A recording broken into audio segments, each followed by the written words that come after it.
नमस्कार, मैं दिल्ली से गुलशन पहुँचा। हमारी एक मुहिम है फाइट फॉर यूनिफॉर्म के नाम से, जिसमें हमारी डिमांड है कि हर कोर्ट के अंदर ऑडियो वीडियो रिकॉर्डिंग होनी चाहिए, जिससे कि पारदर्शिता और जवाबदेही बढ़े। इसके ऊपर हमारे आज साथ हैं एडवोकेट आशुतोष जैन। आशुतोष जैन जी हमारे साथ हैं। ये इस पर अपने विचार रखेंगे। आइए बोलिए, ऐसे बोलिए। Hello everyone, I am Advocate Ashutosh Jain and I would like to say that there are many benefits of audio video recording of the court proceedings, as it is especially beneficial for the law students, for us the advocates, and even for the normal citizens, as they will get to know how our judiciary works, because the things which we are shown in the movies or in the web series is totally different from how the real court practices. It is extremely beneficial for the law students, as they get to know what they have to do when they come into their legal career, and it is extremely important for the advocates, as they get to hear what the judges are saying and what the senior advocates are saying. It is very important, as we get to know how the law is interpreted by the courts, and we also get to know what arguments to put forward when we are arguing, and which are the relevant matters to be dealt with. And basically, if you are a law aspirant, then it will be very beneficial for you to do that, because it will help you in your legal knowledge as well. And another thing is that even as a citizen of our country, we know how our judiciary works. It is not a matter of common routine that we get an access to the courtroom proceedings, and if we are getting that access, it is a matter of extreme privilege, and it is very knowledgeable for the normal citizens to get to know how the judges work, how the advocates work, how the actual court proceeds, because the things we have been shown in the Bollywood movies or in the courtrooms, in the courtroom dramas, is extremely different from what the actual reality is. But talking about the advantage, there are equally some disadvantage, as many matters of the government importance which should not be dealt beyond the government domain. They are visible to the normal public, and when the matter are visible to the normal public, many anti-social elements can also have access to the courtroom proceedings, which is quite a threat to our judiciary. But that could be tackled if we have the access through a password medium, that only when you get this password and you apply this password or online login ID, then only you can enter the courtroom proceedings via Zoom or another streaming platform. And another thing is that the courtroom proceedings, if they got available to everyone, then many people could misuse it as well. But keeping that aside and keeping the precautions, we could have take many precautions for that. And my main argument is that they should be live streamed. Ma'am, जैसे हमारे देश के अंदर क्या नाम है, जो stages हैं, सिटीज़ हैं, कस्बे हैं, ज़िले हैं, रिमोट एरिया हैं, गांव हैं, उस हिसाब से आपको क्या लगता है कि मतलब कि अगर दूर दराज के एरिया के अंदर कोई वीडियो रिकॉर्डिंग होगी, जहाँ पे आदमी लिख नहीं सकता, पढ़ नहीं सकता, पर कह सकता है, सुन सकता है, समझ सकता है, तो उनके लिए कितना बेनिफिट्स होगा रिकॉर्डिंग के अंदर वहाँ पे? क्योंकि आज मैंने जस्टिस हमारे यहाँ पे कैसा है, ये कुछ कहने सुनने वाली बात तो नहीं, 5 करोड़ पेंडेंसी बता रही है कि जस्टिस हमारे यहाँ पे कैसा डिलीवर होता है। तो इससे कितनी पारदर्शिता आएगी और कितनी जवाबदेही बढ़ेगी, जजेस की भी और वकीलों की भी, और लिटिगेंट्स भी जो फेक केसेस लगाते हैं, उनमें कितना अंतर बढ़ेगा? सब बहुत पड़ेगा, बिकॉज अभी बहुत नॉर्मल लोगों को पता ही नहीं है कि जुडिशरी चलती कैसे, हमारी कोर्ट्स में होता क्या है। हम एडवोकेट्स हैं, उन्हें पता है कि क्या होता है। नॉर्मल क्लाइंट को तो पता ही नहीं है कि उसे क्या बोलना है, क्या होता है। अगर जितने हम केसेस लोगों को दिखाएंगे, जितनी पब्लिक देखेगी कि उन्हें बोलना है, तो मेरे ख्याल से वो ये समझेंगे जो गरिमा है कोर्ट की, वो बना कर रखेंगे। क्योंकि बहुत लोग होते हैं जो कोर्ट की गरिमा को ही नहीं समझ पाते, क्योंकि उनको पता ही नहीं है क्या करना है। जब वो हमें देखेंगे कि कैसे हमारे जो न्यायपालिका है वो कैसे चलती है, उनको पता चलेगा।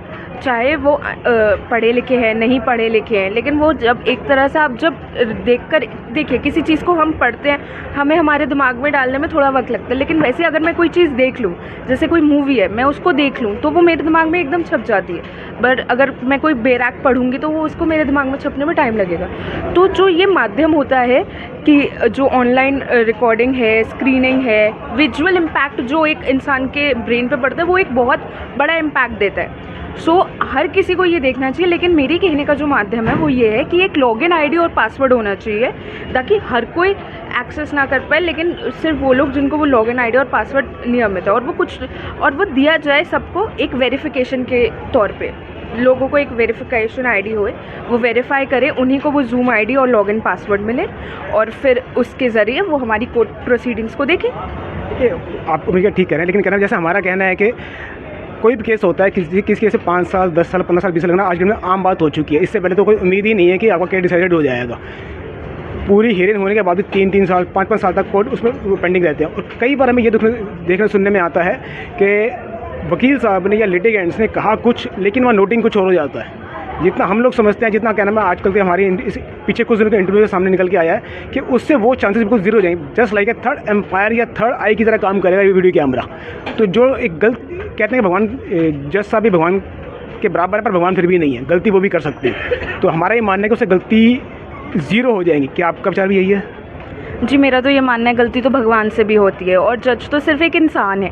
वो उस कुर्सी पर है, उनके पास ये शक्ति है कि वो हम सब का डिसीजन ले सके, बट वो भी तो एक इंसान ही है, गलती तो वो भी कर सकते हैं। लेकिन यही है कि अगर ऑडियो वीडियो रिकॉर्डिंग होएगी और पब्लिक को अवेलेबल होएगी तो दिस विल मेक द जजेस मोर accountable as well as transparent in their working, because जजेस will get a check.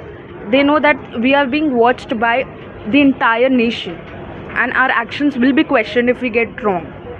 So my point is it should not end up in the contempt of court anyhow, but it will make the judges more cautious.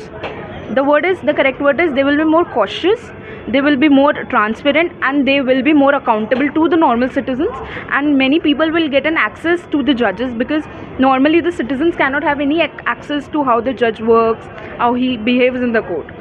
And when we see how a judge is, how he conducts himself in the court, then the people will definitely get more trust into them. It will build a sense of trustship, and that they will do the justice. Yeah, the trust is breaking in the judiciary, but it will make judges more accountable, and people will get to know how the entire proceedings go ahead. And many people think Sunny Deol की movie देख के date पे date, but that is not the वो सच भी है। So वो सच है, लेकिन आप उसको समझिए ना कि वो सच क्यों है। ये हमारे पास एक दिन में 50 मैटर्स हैं, हर जज रोज़ डेट पे डेट नहीं लगाता है सारे उसके। हमें क्या लगता है कि केस नॉर्मल इंसान को क्या लगता है, जब मैं कोर्ट नहीं आई थी, जब मैं एक स्टूडेंट थी अपने स्कूल लाइफ में, तब मुझे भी यही लगता था कि जो मूवीज़ में दिखाते हैं वही होता है। बट अगर एक जज 50 केसेस देख रहे हैं एक दिन में, और कुछ केसेस में जब सामने वाली पार्टी ही नहीं आई है, कुछ है ही नहीं, तो वो उस केस पे क्यों अपना टाइम वेस्ट करेंगे, रादर देन वो दूसरा आर्ग्यूमेंट देखेंगे, दूसरा केस देखेंगे। तो जब मेरी पार्टी नहीं है, मेरा क्लाइंट नहीं है, तो जज के लिए वो why to waste the judicial time. My question is, अगर जब लोग ये प्रोसीडिंग्स देखेंगे, जज को कंडक्ट करते हुए देखेंगे कि वो अपना ज़्यादा से ज़्यादा जुडिशियल टाइम जजेस वेस्ट नहीं करना चाहते हैं, लोगों को लग रहा है कि वो वेस्ट कर रहे हैं, बट जजेस they also have a lot of work. जजेस also have lot of deadlines, they also have कि हमें उनको भी अपने काम है, उनके पास रोज़ 50 केस हैं। आप एक क्लाइंट हो, आपका तो एक ही केस चल रहा है ना, आपको जो उस केस के लिए हर महीने आना है या हर हफ्ते आना है। जज साहब के पास तो रोज़ 50 केस हैं, वो क्यों अपना टाइम वेस्ट करेंगे, वो क्यों अपना जुडिशियल टाइम वेस्ट करना चाहेंगे। लोगों को तो लगता है जब डेट पे डेट देते हैं, बट डेट पे डेट उन्हीं मैटर्स पे दी जाती है जहाँ कुछ होगा नहीं उनके पास करने के लिए, क्योंकि सामने वाली पार्टी नहीं आई है, या सामने वाली पार्टी आई है तो दूसरी पार्टी एब्सेंट है, या दोनों पार्टीज आई हैं तो दोनों के वकील नहीं आए हैं। दिस इज़ द फैक्ट ना। अभी आपने कहा जैसे पेंडेंसी की बात करी आपने, तो इस पेंडेंसी में उस अकेले इंडिविजुअल जो पीड़ित है उसका क्या दोष है? वो तो यही चाहेगा कि उसके साथ अन्याय हो तो उसको न्याय मिले। पेंडेंसी का कारण वो खुद नहीं है जी, तो उसके लिए सिस्टम जिम्मेदार है। तो उसके लिए आप लिटिगेंट को दोषी नहीं ठहरा सकते। पहली बात तो उसके अंदर ये आती है, उसके लिए लिटिगेंट को बिल्कुल दोषी नहीं है। उसके अंदर दोषी है या तो कहना मैं कहते हैं कि हेड ऑफ द फैमिली का काम होता है कि पूरे परिवार को संभाल रखना। तो इसी तरह माना जाता है कि जज जो हेड ऑफ द फैमिली है, तो उनका काम है कि दोनों तरफ की लिटिगेंट्स को, दोनों तरफ के लॉर्ड्स को इतने किसी भी तरीके का, मैं चाहे उसको पनिश करके, चाहे उनको समझा के, वट आप किसी भी तरीके से, मैं नहीं इस बारे में कह रहा कि हर बार फाइन लगाया जाए, लेकिन वो सख्ती वो उनको दिखानी चाहिए। मेरा मानना ये है, जो आज के डेट में दिखाई नहीं जाती है। सर मेरा मानना तो ये है कि जजेस के मैं इस प्रोफेशन में हूँ तो मैं इस प्रोफेशन की बारीकी समझती हूँ। ऐसा नहीं हो सकता कि जज एक दिन एक ही वक्त पे दोनों क्लाइंट्स को सुन लो और उसी के वक्त वहीं के वहीं डिसीजन प्रोनाउंस कर दे, ऐसा नहीं होता है। ऐसा नॉर्मल सिटीजन्स को लगता है। इट इज़ एक पूरे प्रोसीजर है, क्रिमिनल प्रोसीजर कोड है, सिविल प्रोसीजर कोड है, जिसमें स्टेप्स बाय स्टेप्स दिए गए हैं कि एक ट्रायल कैसे चलता है, एक सूट कैसे चलता है। तो वो जज को वो सारे स्टेप्स को वन बाय वन डील करना होगा। ऐसा नहीं होता कि एक ही दिन कंप्लेंट आई, FIR हुई, उसी दिन ट्रायल चल गया, उसी दिन वर्डिक्ट आ गया, उसी दिन जजमेंट हो गई। This is not the case. though normal people don't know it, but we are from the legal fraternity, we know how it works. There are a full procedure has been laid down in the criminal procedure code or in the civil procedure code. So judges तो उसी procedure से चलेंगे. Pendency जो है, pendency इसलिए है because today the litigants have basically go to court for every smallest matter. छोटे से छोटे मैटर्स के लिटिगेंट्स कोर्ट जाते हैं, ठीक है, वो कोर्ट जाते हैं, लेकिन अब जज क्या करेंगे इसमें? जज तो हर मैटर को उतनी ही बारीकी से देखेंगे. जज थोड़ा ना कि ये ट्रिवियल मैटर है, जज के लिए तो सारे मैटर्स सेम है, उनको हर मैटर को एक ही बारीकी से देखना और सब पे उनका जो प्रिस्क्राइब जो प्रोसीजर है वो उन्हें चलाना है. वो एक टाइम पे नहीं कर सकते. एंड बेसिकली मेरा मानना ये है कि केसेस कम नहीं हो सकते, बट हम जजेस की जितनी भी जुडिशल टाइम है हम उससे बढ़ा सकते हैं. जजेस की जितनी भी अपॉइंटमेंट्स रुकी हुई हैं डिस्ट्रिक्ट कोर्ट्स में, हाई कोर्ट्स में, हम उसे एक फास्ट पेस कर सकते हैं. फास्ट ट्रैक कोर्ट्स भी हमारे पास. एंड बेसिकली अब तो due to virtual thing after the COVID it has been very easy. The court proceedings are very easy. At many the lawyers who were busy in other courts, they couldn't come. They can join through VC. So the judge has to require he has that requirement to fulfill all the procedures step by step. The thing which the government should do is they should appoint judges more frequently, and pendency तभी कम होएगी जो first of all जितने भी judges की vacancy है वो fulfil होए time पे, बिना किसी रुकावट के, बिना एक और ट्रांसपेरेंट प्रोसीजर्स. मैम अक्सर कहा जाता है कि क्या नाम है जजेस की जो वैकेंसीज फिल अप नहीं होती हैं, लेकिन अगर देखा जाए तो जैसे कि हमारे देश में रेशियो निकालना एक अलग चीज़ होती है कि हमारे देश में लोग क्राइम कितना कर रहे हैं और क्राइम के ऊपर पनिश कितनी मिल रही है. भय बिन प्रीत नहीं होती. कि आपको लगता है कि आज की डेट के अंदर क्या नाम है क्रिमिनल किसी भी तरह का भय है उनको पनिश मिल जाएगी? वो तो साफ जानते हैं कि झूठ बोल के यहाँ से बाहर निकलना आसान है. एफिडेविट दे के लोग झूठ बोल लेते हैं पर उनको पनिश नहीं मिलती है. उस पर क्या कहना चाहेंगे आप? सर देखिए, हमारी न्यायपालिका पे मुझे बिल्कुल पूरा भरोसा है. ये धीरे चलती है क्योंकि इसमें जितने भी प्रोसीजर हैं वो सब प्रोसीजर ये इसीलिए कि एक अक्यूज को फर्स्ट डे तो हम कन्विक्शन नहीं सुना सकते. मैं कन्विक्शन की बात नहीं कर रहा. जब कंटेस्टेड होने के बाद भी दो में से एक पार्टी तो झूठी साबित होती है, उसके ऊपर अपने आप जज साहब क्यों नहीं परजुरी का एक्शन लेते हैं? मैं इस पर बात कर रहा हूँ. क्योंकि हर बार एक आदमी जो 15-20 साल से क्या नाम है केस लड़के फाइट करके केस जीतता है, कम से कम 100, 200, 300, 400 बार कोर्ट में आ जाता है, 50 बार लॉयर्स चैम्बर में जाता है, यहाँ धक्के खाता है, वहाँ धक्के खाता है, तो उसके बाद कम से कम उसकी हिम्मत तो नहीं बचती कि एक परजुरी केस और सामने वाली पार्टी पे डाले. तो ये जुडिशरी खुद की मर्जी क्यों नहीं होती कि वो खुद क्यों नहीं उसको फाइन करते? नहीं, आपने मेरे सामने खड़े होकर झूठ बोला, आप झूठे साबित हो, मैं आपको इसके ऊपर पनिश करता हूँ. आज तक हमें ऐसा सुनने में नहीं आता. ऐसा क्यों? कि आपके सामने ऐसा रास्ता हुआ कभी? सर ऐसा सुनने में इसलिए नहीं आता क्योंकि नॉर्मल पब्लिक को नहीं दिखाई है. नहीं, एक minute, sorry ma'am. Supreme court, high courts की आजकल क्या नाम है उसमें क्या नाम है काफ़ी सारी वीडियोस भी आई हुई हैं, जजमेंट भी ओपन क्या नाम है, जजमेंट ऑर्डर आप सब देख सकते हैं, मैं भी देख सकता हूँ उसके अंदर. लेकिन सिर्फ ये होता है कि डिसाइडेड हो गया, उसको ये रिलीफ दे दिया गया. रिलीफ देने के बाद जिसकी वजह से उसको परेशानी हुई उसको पनिश कहीं भी मेंशन नहीं होती. सर होती है, किसने कहा? रेयरस्ट ऑफ रेयर कह सकते हैं उसको आप. रेयरस्ट ऑफ रेयर के अंदर मतलब क्या होता है मैम कि आपने 1000 में से भी 0.001% होता है, लेकिन जो 1000 पीड़ित हैं उनका क्या इस पर ट्रस्ट बना या टूटा? सर ट्रस्ट तो उनका बनेगा जिनके हाथ में उनकी जजमेंट आई, उनका तो ट्रस्ट बन गया जी. देखिए, और जिसकी नहीं आई उसका तो डेफिनेटली टूटेगा. अभी एक पक्ष है, एक पक्ष जीतेगा, एक पक्ष हारेगा. ट्रस्ट उसका तो न्यायपालिका में ट्रस्ट बन गया जो जीत गया, जिसकी उसमें जजमेंट सुनाई गई. जिसके खिलाफ सुनाई गई वो तो हमेशा क्वेश्चन ही करेगा. सॉरी मैम, मैंने इसमें पक्ष की बात नहीं करी, मैंने इसमें सच झूठ की बात करी है. झूठ जब पकड़ा जाता है, झूठा जो साबित हो जाता है, मैंने उसकी बात करी है. सच है कौन पक्ष किसके फेवर में है, मैं उसकी बात तो आपसे नहीं बिल्कुल नहीं कर रहा. आपने सच बोला, मैंने सच बोला, वो एक अलग बात है. लेकिन उनके सामने कोई एक झूठा साबित हुआ ना, उस झूठे को पनिश क्यों नहीं? मैं सिर्फ उसकी बात आपसे कर रहा हूँ बस. सर वो केसेस होते हैं, बट हाँ वो केसेस थोड़े कम फ्रीक्वेंट हैं, वो हमारी नज़र में नहीं आते. बिकॉज बेसिकली कोई भी एडवोकेट ऐसे इंसान का केस नहीं लड़ना चाहेगा. वो कोई एडवोकेट उस पर, क्योंकि एक जो लिटिगेंट है उसको लगता है मैंने इतने साल इस केस पे लगाया और मैं जीत गया, अब मैं सामने वाले के खिलाफ कि वो झूठा है, इसका मैं केस डाल के मैं अपना और वक्त नहीं बर्बाद कर सकता. वही मैं कहना चाह रहा हूँ कि जो कहना मैं केस जीतता है वो वक्त बर्बाद नहीं कर सकता. लेकिन ये काम जुडिशरी क्या कि भय बिन प्रीति हो तो उसको पनिश करना, मेरा कहने का मतलब सिर्फ यही था बस आपसे. सर जुडिशरी का काम है कि जो उनके पास केस आया उसका वर्डिक्ट सुनाना. सर जुडिशरी का काम सिर्फ क्या नाम है किसी एक के फेवर में क्या नाम है फैसला देना नहीं है, उसका काम ऑर्डर देना नहीं है, उसका काम है न्याय करना. न्याय तब होता है जब कहना पीड़ित को न्याय मिले, जो अपराधी को सजा मिले, चाहे वो एक छोटा झूठ बोलता है, बेशक चाहे वो 1000 बड़ा झूठ बोलता है. मेरा कहने का मतलब इतना सिर्फ आपसे बस. सर आप सही कह रहे हैं, बट इसका जवाब तो आपको मेरे ख्याल से एक जज से ही पूछना चाहिए। तो इसका आप जवाब नहीं सकते। चलिए खैर इसको हम थोड़ा टॉपिक चेंज करते हैं। अब जैसे कि आपने बात करी, आपने कहना है आपने स्टार्टिंग में बोला कि लॉ स्टूडेंट के हिसाब से बड़ा बेनिफिट है इसका, तो उस हिसाब से कहना है अब बात करते हैं फेस वैल्यू की, कि आप इस बात को मानते, जितना हमारा ये मानना है कि जब जिस टाइम कोर्ट के ना आउटडोर रिकॉर्डिंग शुरू हुई, तो आज की डेट के अंदर भी या जो देखने सुनने में आता है हमारे को कि senior lawyer junior lawyer face value non face value का थोड़ा इम्पैक्ट तो कोर्ट के अंदर पड़ता ही है।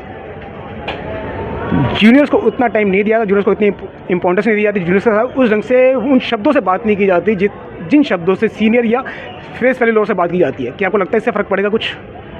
सर मुझे ऐसा नहीं लगता है कि जूनियर सीनियर की बात है। जस्ट बात होती है कि आपका आर्ग्यूमेंट कितना स्ट्रॉन्ग है। अगर मैं एक जूनियर एडवोकेट हूँ, मैं भी अपने जज साहब के सामने अपना आर्ग्यूमेंट रख रही हूँ और एक मेरे सीनियर काउंसिल है वो भी रख रहे हैं, तो वो दोनों की ही बात इक्वली सुनते हैं। अगर मेरे आर्ग्यूमेंट में दम होगा, the fact is senior council इतने एक्सपीरियंस्ड है, उनको इतना पता है कि 2 मिनट में उनको क्या इंपॉर्टेंट आर्ग्यूमेंट्स पुट फॉरवर्ड करना है, तो जज साहब उनकी बात सुनते हैं क्योंकि वो 2 मिनट में द बेस्ट पुट फॉरवर्ड करते हैं। मैं एक जूनियर एडवोकेट हूँ, तो इसलिए मुझे तो पता नहीं है इतना, तो इसलिए वो जो 2 मिनट मिलते हैं मैं उसको इतने अच्छे से यूटिलाइजेशन नहीं कर सकती। सीनियर काउंसिल उसी 2 मिनट में इतना अच्छा यूटिलाइज कर देते हैं कि इसलिए जज साहब उनकी बात का ज़्यादा समझ पाते हैं। लेकिन ऐसा नहीं है कि मुझे वक्त कम मिलता है, वक्त मुझे भी सेम मिलता है, लेकिन वही है जो जितना अपना आर्ग्यूमेंट पुट फॉरवर्ड अच्छी तरीके से करेगा और सही लगेगा जज को, वो उसकी ही सुनेंगे। ऐसा नहीं अगर मैं खड़ी हूँ और मेरे सीनियर काउंसिल खड़े और किसी बात पे सीनियर काउंसिल का लॉ पॉइंट गलत है, तो ऐसा हो ही नहीं सकता कि सीनियर काउंसिल को फेवर मिला जाए मेरे अगेंस्ट। इसी पॉइंट पे मतलब जितना मेरे को लग रहा है एक बेनिफिट आपको लॉ स्टूडेंट को और मिलेगा कि जब भी कहना है कोर्ट की हियरिंग होती है, कोर्ट की हियरिंग के बाद वो उनको जब उसकी वीडियो रिकॉर्डिंग उनको पेन ड्राइव के अंदर मिल जाएगी, तो वो बैठ के उसको स्टडी भी कर सकते हैं कि उन्होंने कहाँ पे गलती करी है और सीनियर लॉयर ने कहाँ पे क्या हो सकता है कि कहना उन्होंने गलती करी नहीं करी, वो सब उसमें स्कैन हो जाएगा, अपने सब उसमें ऑब्जर्व हो जाएगा उसके अंदर। चलिए अभी इसमें एक बात और करता है कि how to implement each and every courts. तो इसके लिए आप इंडिविजुअली क्या कर सकते हैं? इंडिविजुअली के ऊपर हमारे सामने जो कहना है जो हमने भी इंटरव्यूज़ किए हैं उनके ऊपर एक बात निकल के आई है कि आप हो गए या ईच एंड एवरी लॉयर जो भी मतलब किसी भी क्लाइंट का केस लड़ता है, तो अपने केस के अंदर 1 से 2 पेज की एप्लीकेशन पुटअप करके डिमांड कर सकता है कि मेरे को इस केस के अंदर ऑडियो वीडियो रिकॉर्डिंग करने की परमिशन दी जाए। अगर आप सरकार इस विषय का खर्चा उठाती है तो अच्छी बात है, नहीं तो उसका खर्चा उठाने को आप तैयार हैं। क्या आप ऐसी एप्लीकेशन पुटअप करना चाहेंगे? Could you please repeat your question? जैसे मान लीजिए कि मेरा केस आपके पास है, मैं कहता हूँ कि आप मेरे केस के अंदर एक एप्लीकेशन पुटअप कीजिए कि मेरे को अपने केस का ऑडियो रिकॉर्डिंग चाहिए। तो मैक्सिमम क्या होता है उसका, जब सब ये बोलते हैं कि हमारे यहाँ पर इंफ्रास्ट्रक्चर वैसा नहीं है, या बोलते हैं कि हम उसको बेयर नहीं कर सकते, तो लेकिन थर्ड हम कहते हैं कि उसकी हम क्या नाम जो एक्सपेंसेस हम उठाते हैं। तो क्या ऐसी एप्लीकेशन आप पुटअप करना चाहेंगे कोर्ट के अंदर? हाँ सर, अगर हमारी फ़र्स्ट ऑफ ऑल तो ये काम गवर्नमेंट का है, गवर्नमेंट को हर किसी को उसकी वीडियो रिकॉर्डिंग्स दिखानी चाहिए। एंड सेकेंडली अगर एनी हाउ ये नहीं हो पाता, तो जो लिटिगेंट है उसको ये अगर वो एप्लीकेशन पुट फॉरवर्ड करेगा कि मुझे लाइव रिकॉर्डिंग चाहिए अपनी स्ट्रीमिंग की, तो उसको वो देनी ही चाहिए। It's just like a certified copy. जैसे हम एक जजमेंट की सर्टिफाइड कॉपी अप्लाई करते हैं, वो गवर्नमेंट तो हमें फ्री ऑफ कॉस्ट नहीं देती, वो हमें उसके लिए पैसे देने पड़ते हैं और फिर हमें हमारे न्यायपालिका से वो जजमेंट की कॉपी मिल जाती है। वैसे ही लाइव स्ट्रीमिंग का भी हो सकता है।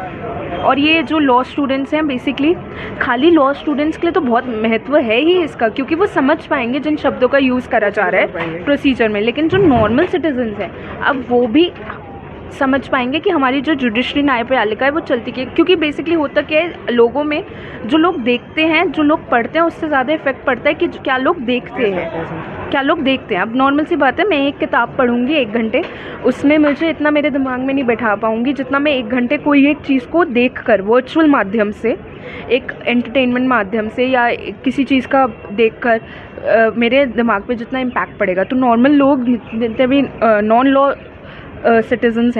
नॉन सिटीजन्स हैं, वो अगर हमारे जुडिशरी के वर्किंग एनवायरनमेंट को देखेंगे तो वो समझ पाएंगे। बिकॉज क्या होता है ना, जो हमने देखा है बॉलीवुड में वेब सीरीज़ में, वो तो बिल्कुल ही this is something totally different, that is something totally false how the court works. मुझे तो लगता है ये जो बॉलीवुड दिखाते हैं, इन पे कंटेम्प्ट ऑफ कोर्ट लगाना चाहिए कि ये कोर्ट को कितनी गंदे अवस्था में दिखाते हैं।